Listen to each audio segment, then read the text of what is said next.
그날 오전 장례식장 로비는 국화향이 짙게 깔려 있었습니다. 시어머니 빈소 앞에 서니 벌써 조문객들이 몇 분 와 계시더군요.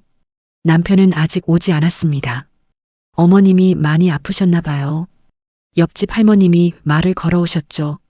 고개를 끄덕이며 인사를 드렸습니다. 네, 갑자기 돌아가셔서. 사실 어머님은 작년부터 몸이 많이 안 좋으셨어요.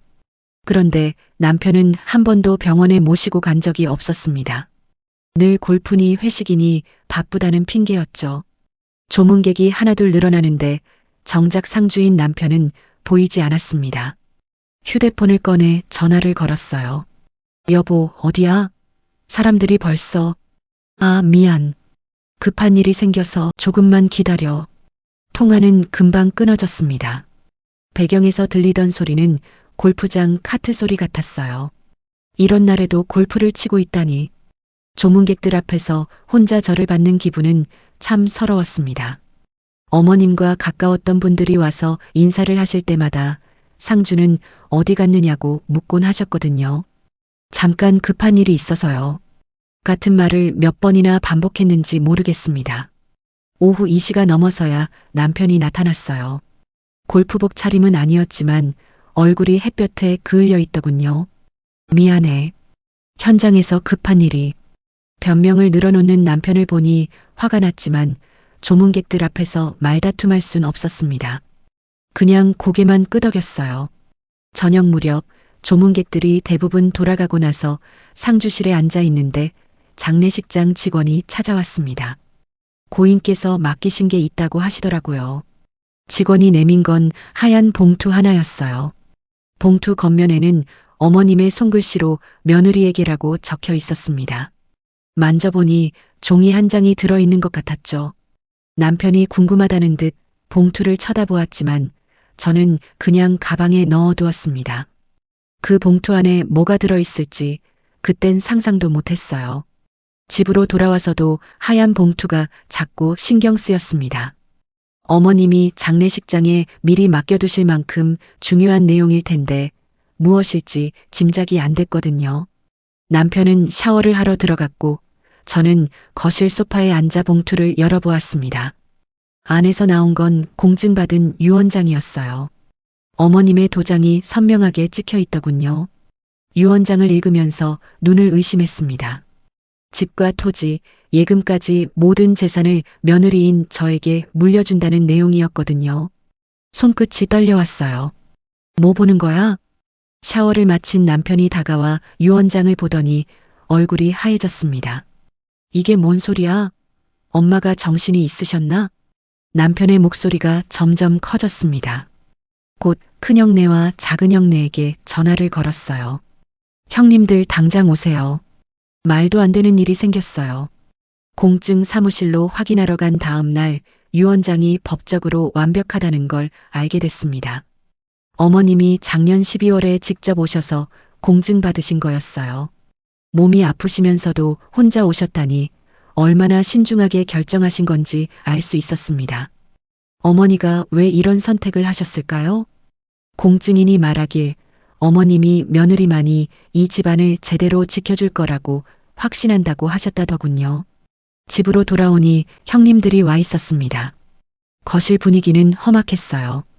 아무리 그래도 이건 말이 안 돼. 친아들들 놔두고 며느리한테? 큰형이 목소리를 높이셨습니다. 작은형도 마찬가지였고요. 법적으로는 문제 없다고 하더라고요. 남편이 씁쓸하게 말했지만 형님들은 받아들일 수 없다는 표정이었습니다. 유언장 무효 소송을 해야겠어. 치매였다고 하면. 어머님은 치매가 아니셨어요. 저도 모르게 말이 나왔습니다. 어머님은 돌아가시기 직전까지도 정정하셨거든요. 형님들은 화가 나신 채로 돌아가셨고 남편도 며칠째 말을 안 하고 있습니다. 집안 분위기가 얼어붙었어요. 그런데 이상한 건 어머님이 왜 저를 선택하셨는지 궁금해지기 시작했다는 거였습니다.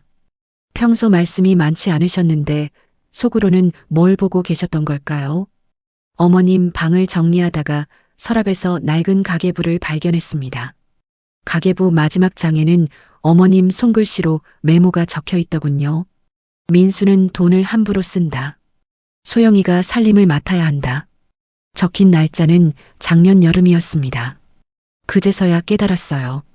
어머님이 얼마나 많은 걸 보고 계셨는지를. 하지만 정작 남편이 돈을 어디에 함부로 썼는지는 아직 몰랐습니다. 돌이켜 생각해보니 남편과 처음 만날 때는 참 다른 사람이었습니다. 그때 남편은 27살, 저는 23살이었어요. 소개팅 자리에서 만났는데 수줍게 웃으며 커피값을 내려는 모습이 인상적이었거든요. 제가 낼게요. 아니에요. 남자가 내야죠. 그런 소소한 실랑이가 귀여웠습니다. 연애할 때도 참 알뜰했어요. 영화 대신 한강 둔치를 걸으며 데이트를 하곤 했죠. 결혼을 결심한 건 남편의 성실함 때문이었습니다. 건설 현장에서 일하는 게 힘들 텐데도 투덜거리지 않았거든요. 시어머님도 저를 무척 좋아하셨어요. 소영이가 우리 집에 복을 가져다 줄 거야. 어머님이 자주 하시던 말씀이었습니다. 신혼집 마련할 때도 어머님이 많이 도와주셨죠. 첫째를 낳고 나서는 정말 행복했습니다. 남편이 아이를 보는 눈빛이 그렇게 따뜻할 수가 없었어요. 밤에 기저귀 갈아주는 것도 마다하지 않았죠. 우리 아들 똑똑하게 생겼다. 아빠 닮아서. 아이를 안고 으스대는 남편을 보면 절로 웃음이 나왔습니다. 둘째까지 낳고 나니 살림살이가 빠듯해졌어요. 남편 월급만으로는 아이 둘 키우기가 버거웠거든요. 그래서 아이들이 조금 크고 나서 파트타임으로 일을 시작했습니다. 미안해. 내가 더 벌어야 하는데. 남편이 미안해하곤 했죠. 그때는 정말 우리가 함께 헤쳐나가는 기분이었어요. 10년 전 세탁소를 인수하게 된 것도 남편과 상의해서 결정한 일이었습니다. 동네에서 오래된 세탁소인데 사장님이 연세가 드셔서 넘기신 거였어요. 자영업은 위험하지 않을까? 남편이 걱정했지만 저는 해볼 만하다고 생각했습니다. 손님들도 많고 입지도 좋았거든요. 내가 현장에서 번 돈으로 도와줄게. 남편의 지원 약속이 있었기에 용기를 낼 수 있었어요. 처음에는 정말 힘들었습니다. 기계 사용법을 익히는 것부터 손님들 옷감 구별하는 것까지 모든 게 낯설었거든요. 손이 세제에 짓무르는 날도 많았어요. 하지만 남편이 저녁마다 와서 도와줬습니다. 무거운 세탁물 옮기는 것부터 장부 정리까지 함께 했죠. 우리 사장님 고생 많다. 농담 반 진담 반으로 말하며 어깨를 주물러 주기도 했어요. 언제부터였을까요? 남편이 저녁에 늦게 오기 시작한 건 현장 일이 늦어져서, 회식이 있어서, 핑계가 하나둘 늘어갔습니다. 처음에는 일이 바쁜가 보다 했어요. 현장 소장이 되고 나서 책임감이 커진 건가 싶었죠.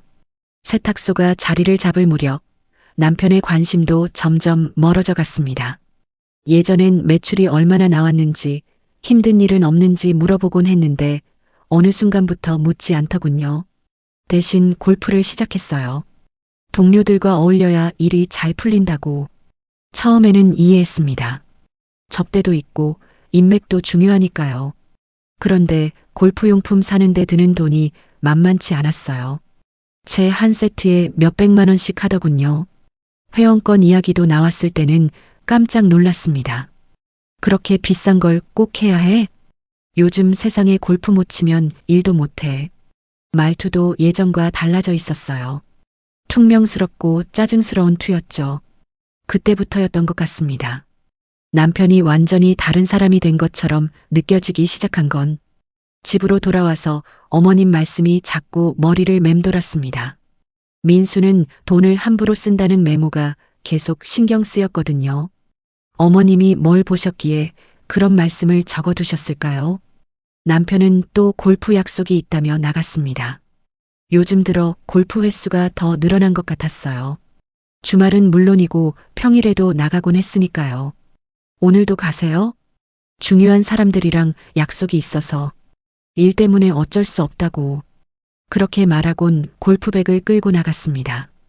혼자 남은 집에서 청소를 하다가 서재문이 열려 있는 걸 봤어요. 평소엔 항상 잠가두는 곳인데 오늘은 깜빡했나 보더군요. 청소기를 들고 들어갔습니다. 서재 책상 위에는 골프 잡지들과 현장 도면들이 어지럽게 놓여 있었어요. 정리를 하려다 보니 서랍이 살짝 열려 있는 게 보였습니다. 서랍을 열어보니 통장 몇 개가 들어 있었어요. 제가 모르는 통장들이었죠. 궁금해서 내역을 확인해 봤는데 깜짝 놀랐습니다. 매월 들어오는 돈이 남편 월급보다 훨씬 많더군요. 이게 뭐지? 속으로 중얼거리며 서랍을 더 뒤져봤습니다. 그러다 서랍 깊숙한 곳에서 봉투 하나를 발견했어요. 봉투 안에는 현금 뭉치와 영수증들이 들어 있었습니다. 현금은 대충 봐도 수천만 원은 되어 보였어요. 영수증들을 하나씩 살펴보니 모텔 영수증이 대부분이었습니다.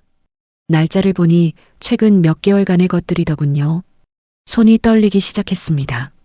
모텔 영수증들 사이에서 익숙한 게 보였거든요. 세탁소 영수증이었어요.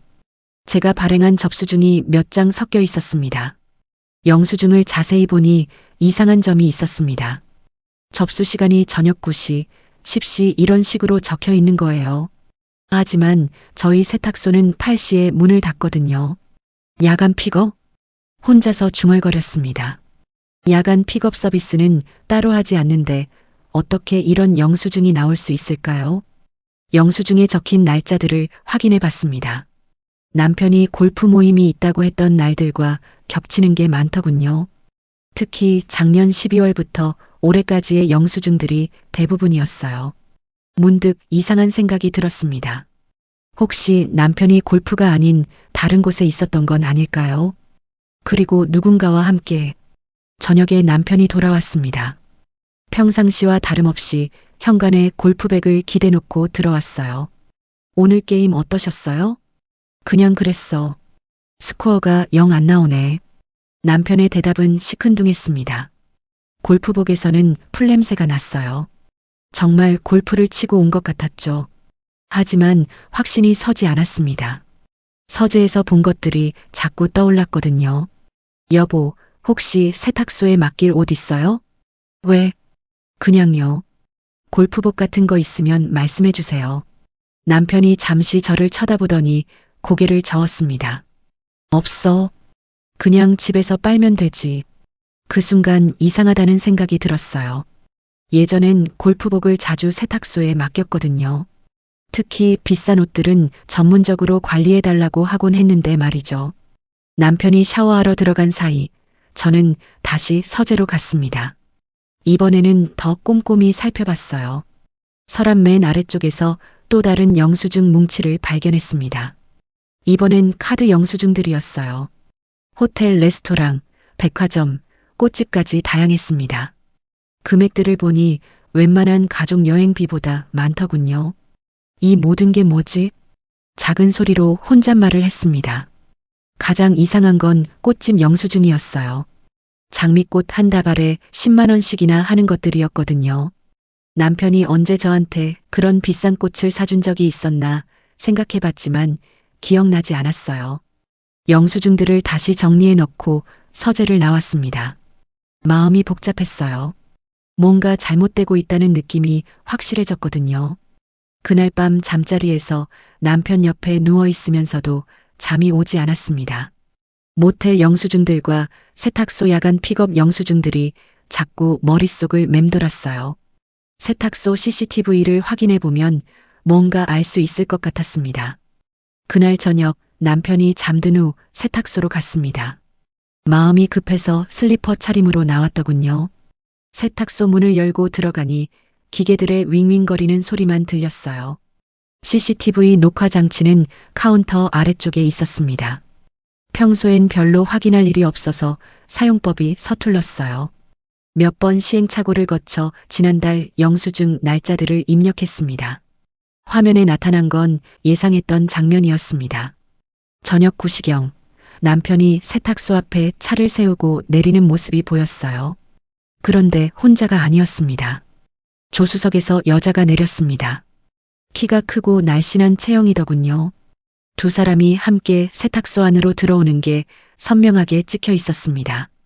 뭘 하는 거지? 화면을 더 돌려봤습니다. 남편이 세탁기 앞에서 뭔가를 꺼내는 모습이 보였어요. 골프복 같은 걸 빼내고 있었죠. 그 여자는 옆에서 지켜보고 있고요. 접수 시간을 확인해 보니 정확히 오후 9시 17분이었습니다. 영수증에 찍힌 시간과 일치했어요. 남편이 직접 세탁소에 와서 옷을 가져간 거였습니다.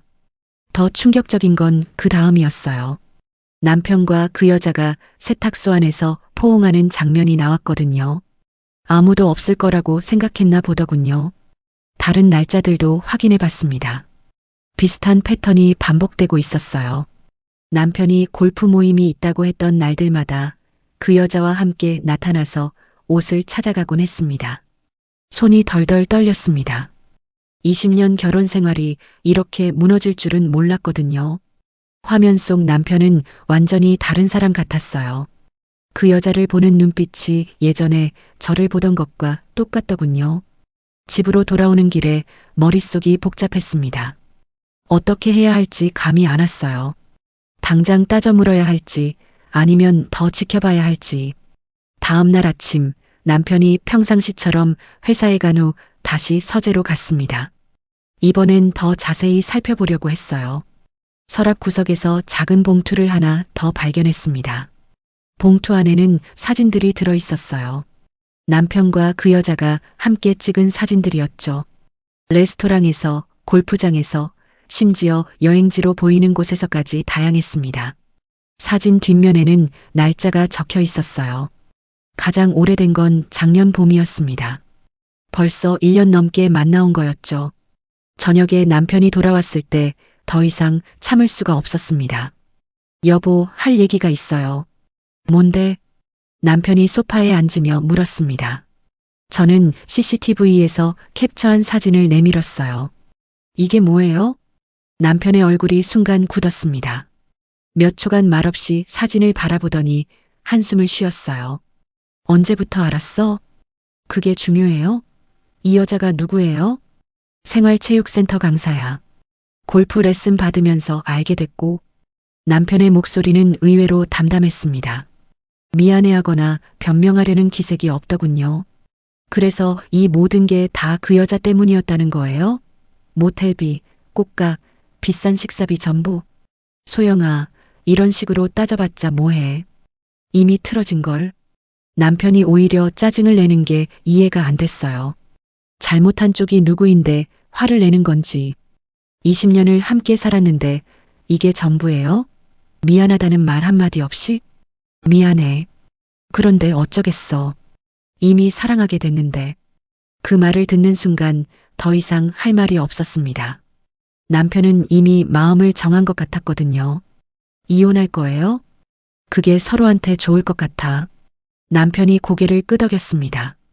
20년 결혼 생활을 정리하기엔 너무 간단한 대화였어요.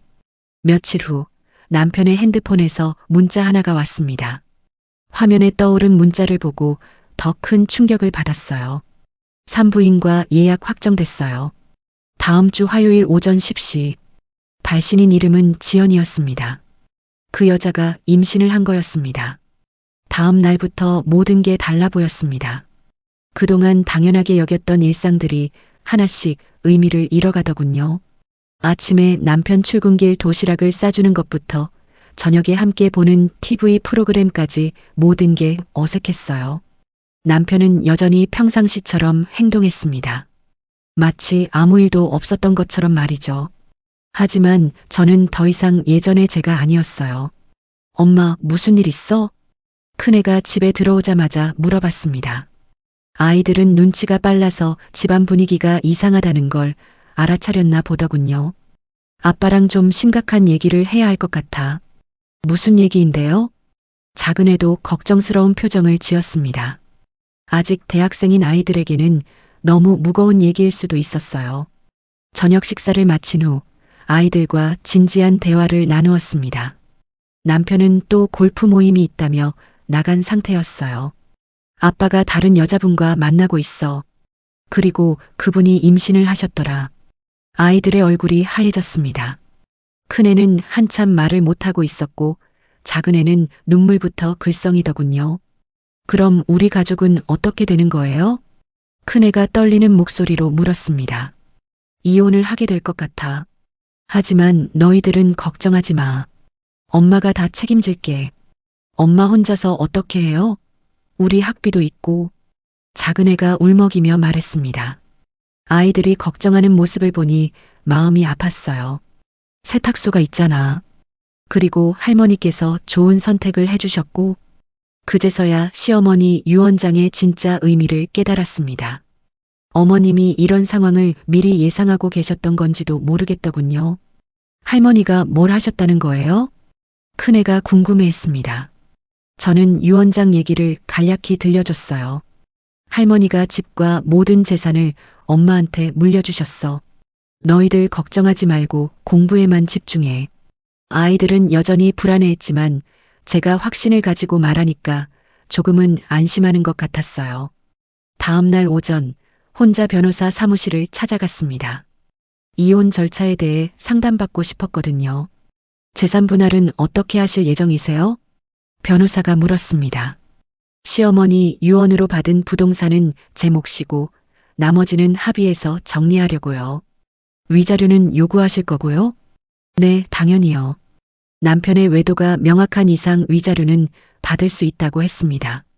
특히 상대방이 임신까지 한 상황이라면 더욱 유리하다더군요. 집으로 돌아와서 세탁소 장부를 다시 정리해 봤습니다. 다행히 매출이 꾸준히 늘고 있었어요. 단골 손님들도 많아졌고 근처에 아파트 단지가 새로 생기면서 신규 고객도 늘어났죠. 혼자서도 충분히 할 수 있어. 속으로 중얼거리며 계산기를 두드렸습니다. 아이들 학비와 생활비를 감당하기에 부족하지 않았어요. 저녁에 남편이 돌아왔을 때 이혼 서류를 내밀었습니다. 이게 뭐야? 협의 이혼 신청서요. 조용히 정리했으면 좋겠어요. 남편이 서류를 들여다보더니 고개를 끄덕였습니다. 위자료는 좀 과한 것 같은데. 과하다고요? 20년 결혼 생활을 배신하고 다른 여자 임신시켜 놓고 과하다고 하세요? 목소리가 높아졌지만 금세 진정했습니다. 감정적으로 대응하는 건 제 스타일이 아니었거든요. 그냥 서명해 주세요. 더 복잡하게 만들고 싶지 않아요. 알겠어. 남편이 서명을 했습니다. 생각보다 순순히 응해줘서 의외였어요. 그날 밤 혼자 앉아서 시어머니 사진을 바라봤습니다. 영정사진 속 어머님은 여전히 자애로운 미소를 짓고 계셨어요. 어머님 고맙습니다. 작은 목소리로 인사를 드렸습니다. 어머님이 미리 준비해 주신 덕분에 새로운 시작을 할 용기가 생겼거든요. 이제 정말 혼자가 되는 거였지만 무섭지 않았습니다. 오히려 홀가분한 기분이 들었어요. 더 이상 거짓말하는 남편을 지켜볼 필요도 의심하며 살 필요도 없었으니까요. 세탁소에서 새로운 인생을 시작해보기로 했습니다. 몇 달 후 이혼이 정식으로 성사됐습니다. 법원에서 나오는 길에 이상하게도 후련한 기분이었어요. 20년이라는 시간이 한 장의 서류로 정리되는 게 허무하긴 했지만 이제 새로 시작할 수 있다는 생각이 들었거든요. 세탁소는 예상보다 훨씬 잘 돌아가고 있었습니다. 단골 손님들이 늘어나면서 매출도 꾸준히 증가했어요. 특히 근처 직장인들이 점심시간에 들르는 경우가 많아졌죠. 사장님, 언제나 깔끔하게 해주셔서 고마워요. 단골 할머님이 세탁물을 찾으러 오시며 말씀하셨습니다. 이런 말을 들을 때마다 보람을 느꼈어요. 아이들도 처음 걱정했던 것보다 잘 적응해줬습니다. 큰애는 아르바이트를 시작해서 용돈을 스스로 벌겠다고 했고, 작은애는 집안일을 더 많이 도와주려고 했어요. 엄마, 저녁 제가 할게요. 작은애가 앞치마를 두르고 부엌으로 들어가는 모습을 보면 기특하기도 하고 미안하기도 했습니다. 혼자 사는 게 처음엔 어색했어요. 저녁 식사를 준비할 때도 자꾸 4명 분량으로 하곤 했죠. 설거지를 할 때도 접시 개수가 확연히 줄어든 게 실감났고요. 그런데 시간이 지나면서 혼자만의 시간이 나쁘지 않다는 걸 깨달았습니다. 좋아하는 드라마를 마음껏 볼 수 있고 밤늦게까지 책을 읽어도 누가 뭐라고 하지 않았거든요. 토요일 아침 혼자서 전통시장에 장을 보러 갔습니다. 예전에는 남편과 함께 대형마트만 다녔는데 이제는 시장 구경이 재미있더군요. 이 고등어 진짜 싱싱해요. 사장님 혼자 사시나 봐? 생선가게 아주머니가 말을 걸어오셨어요. 네, 혼자 살아요. 그럼 이거 반마리만 해드릴게요. 혼자 먹기엔 한 마리가 많죠. 아주머니의 배려가 고마웠습니다. 시장 상인분들은 다들 정이 많으시더군요. 떡집에서는 인절미를 하나 사줘서 맛보라고 하셨고, 나물가게에서는 시금치를 조금 더 넣어주셨어요. 혼자 사는 것도 나쁘지 않네. 집에 돌아와서 혼잣말을 했습니다. 시장에서 산 재료로 간단히 점심을 해 먹으니 맛도 괜찮았어요. 오후에는 세탁소에서 밀린 정리를 했습니다. 손님들의 세탁물을 하나씩 다리다 보니 마음이 차분해졌어요. 다림이 지라는 리듬이 명상하는 것 같았죠. 저녁 무렵 예상치 못한 손님이 찾아왔습니다. 시어머니와 친하셨던 옆집 할머님이셨어요. 소영이, 요즘 어떻게 지내? 잘 지내요, 할머니. 들어오세요. 할머니는 집안을 둘러보시더니 고개를 끄덕이셨습니다. 혼자 사는 것 같지 않게 깔끔하네. 역시 소영이는 살림꾼이야. 그냥 손에 익어서요. 할머니와 차를 마시며 이런저런 얘기를 나누었습니다. 시어머니 생전 얘기도 하고 요즘 동네 소식도 들었어요. 영자 씨가 살아계실 때 자주 하시던 말씀이 있어. 소영이만큼 착한 며느리는 없다고. 할머니의 말씀을 듣고 있으니 시어머니가 그리워졌습니다. 어머님이 저한테 너무 잘해주셨어요. 영자 씨 눈이 정확했지. 소영이가 이 집안을 잘 지켜나갈 줄 알았던 거야. 할머니가 돌아가신 후 혼자 앉아서 생각해 봤습니다. 이혼하고 나서 오히려 사람들과의 관계가 더 진해진 것 같았어요. 동네 이웃들, 세탁소 단골 손님들, 시장 상인분들까지 모두들 따뜻하게 대해주셨거든요. 밤에 아이들과 함께 저녁을 먹으면서 하루 있었던 일들을 나누었습니다.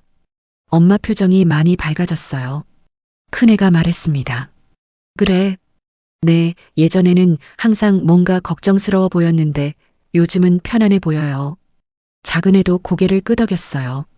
아이들이 그렇게 느끼고 있다니 신기했습니다. 엄마도 그래. 요즘이 더 마음이 편해. 정말 그랬어요. 남편 눈치를 보며 살 필요도 없고 거짓말에 속을 끓일 필요도 없었으니까요. 잠자리에 들기 전 창밖을 내다봤습니다. 동네 불빛들이 반짝이고 있었어요. 예전에는 그냥 지나쳤던 풍경인데 오늘은 왠지 예뻐 보이더군요. 이게 진짜 행복인가? 작은 소리로 혼잣말을 했습니다. 거창한 게 아니라 이런 소소한 일상이 진짜 행복일지도 모르겠다는 생각이 들었어요. 내일은 또 어떤 하루가 될지 기대됐습니다. 지금은 이혼한 지 8개월이 지났습니다. 계절이 바뀌고 또 바뀌면서 많은 것들이 자리를 잡았어요. 세탁소는 이제 동네에서 없어서는 안 될 곳이 됐고 저도 이 작은 공간이 주는 안정감에 익숙해졌습니다. 어제는 예전 남편이 세탁소 앞을 지나가는 걸 봤어요. 혼자가 아니었습니다. 그 여자와 함께였고 유모차를 끌고 있더군요. 아이를 낳았나 보더라고요. 순간 가슴이 먹먹해졌지만 생각만큼 아프지는 않았습니다. 오히려 저 사람도 저 사람 나름의 인생을 살고 있구나 하는 생각이 들었어요. 그들이 지나간 후 저는 다시 세탁물을 정리했습니다. 손님들의 옷을 하나씩 다리다 보면 마음이 차분해져요. 각자의 삶이 묻어있는 옷들을 깔끔하게 정리해드리는 게 제 일이죠. 며칠 전에는 어머님 방을 완전히 정리했습니다. 그동안 그대로 놔뒀는데 이제는 정리할 때가 된 것 같았거든요. 옷장을 비우고 서랍을 정리하면서 또 하나의 메모를 발견했어요. 소영이는 진짜 며느리다. 민수보다 더 이 집을 생각한다. 짧은 문장이었지만 가슴이 뭉클했습니다. 어머님이 얼마나 많은 걸 보고 계셨는지 새삼 깨달았어요. 아이들은 이제 완전히 적응했습니다. 큰애는 학교 다니면서 아르바이트도 하고 작은애는 요리에 관심을 갖게 돼서 저녁을 만들어주기도 해요. 엄마, 저 졸업하고 취업하면 세탁소 확장해도 될 것 같아요. 큰애가 진지하게 말했습니다. 확장? 네, 옆 건물 비었잖아요. 거기까지 하면 규모도 커지고 수익도 더 날 텐데. 아이의 제안이 현실적이었어요. 실제로 요즘 일이 많아져서 혼자 하기엔 버거울 때도 있었거든요. 지난주에는 옛날 친구들과 모임이 있었어요.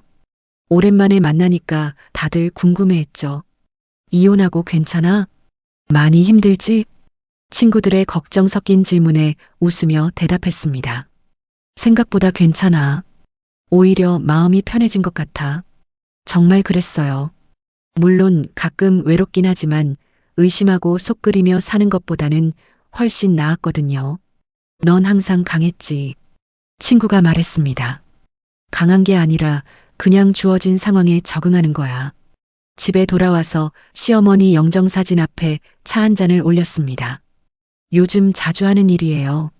어머님, 저 잘 살고 있어요. 사진 속 어머님은 여전히 자애로운 미소를 짓고 계셨습니다. 처음엔 왜 저한테 모든 재산을 주셨는지 몰랐는데 이제 알 것 같아요. 저를 믿어주신 거죠? 대답은 없었지만 어머님이 고개를 끄덕이시는 것 같았어요. 밤에 잠자리에 들면서 하루를 되돌아봤습니다. 아침에 세탁소 문을 열고 손님들을 맞고 정성스럽게 세탁물을 관리하고 저녁에 아이들과 함께 밥을 먹는 일상이 소중하게 느껴졌어요. 예전에는 무언가 큰일을 해야 행복할 줄 알았는데 이런 평범한 하루하루가 진짜 행복인 걸 이제 알겠습니다. 창밖에 별이 보였어요. 어머님이 하늘에서 지켜보고 계시는 것 같았죠. 고맙습니다, 어머님. 작은 목소리로 인사를 드렸습니다. 내일도 모레도 이런 평범하고 소중한 하루들이 계속될 거예요. 그리고 저는 그 하루들을 정성스럽게 살아갈 겁니다. 모든 게 어머님 덕분입니다. 혹시 이 이야기를 들으시는 분들 중에서도 힘든 시간을 보내고 계신 분이 있으시다면 이 말씀을 드리고 싶어요. 인생에서 가장 어두운 순간이 때로는 가장 밝은 새 시작의 문이 될 수 있다는 거요. 저도 그랬으니까요. 모든 분들의 하루하루가 따뜻하고 소중하기를 바랍니다.